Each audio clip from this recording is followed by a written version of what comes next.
আমি কাঁচা বাদামগুলি আগে ভেজে নেব। তো চলো কড়াইতে তেল দেই।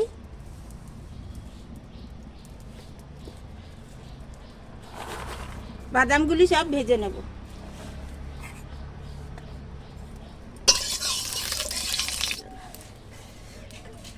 বাদামটা ভেজে নেই।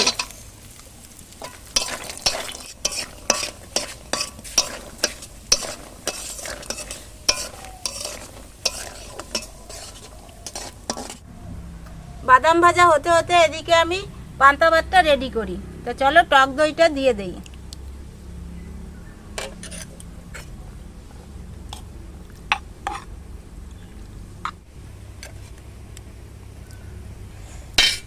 মাটির হাঁড়িতে কালকে রাত্রে আমি ভাতটা ভিজিয়ে রেখেছি। যা প্রচণ্ড গরম পড়েছে, এই গরমে সে পান্তা ভাত খেতে খুব ভালো লাগে, শরীরটা বেশ ঠান্ডা ঠান্ডা লাগে। মুসুর ডালের মধ্যে পেঁয়াজ কুচি করে দিয়েছি, লবণ হলুদ দিয়েছি, কাঁচা লঙ্কা দিয়েছি। এটা ভালো করে এবার আমি মেখে নেব।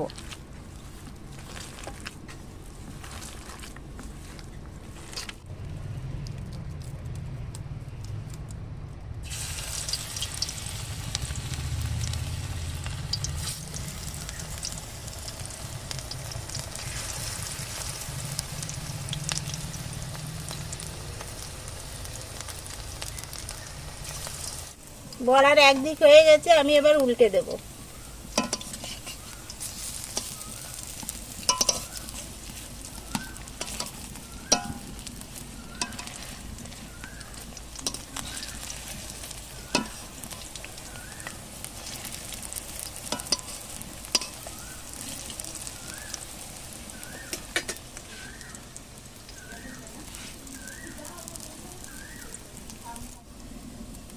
বড়াটা ভাজা হয়ে গেছে, এবার আমি নামিয়ে নেই।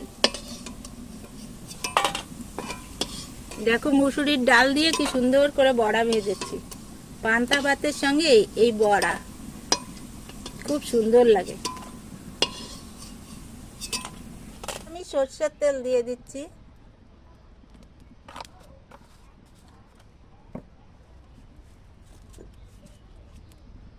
এবার আমি শুকনো লঙ্কা দিয়ে দিচ্ছি।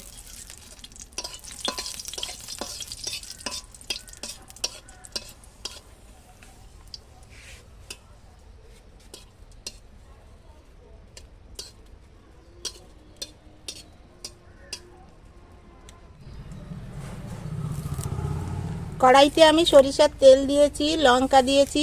লঙ্কাটা ভাজা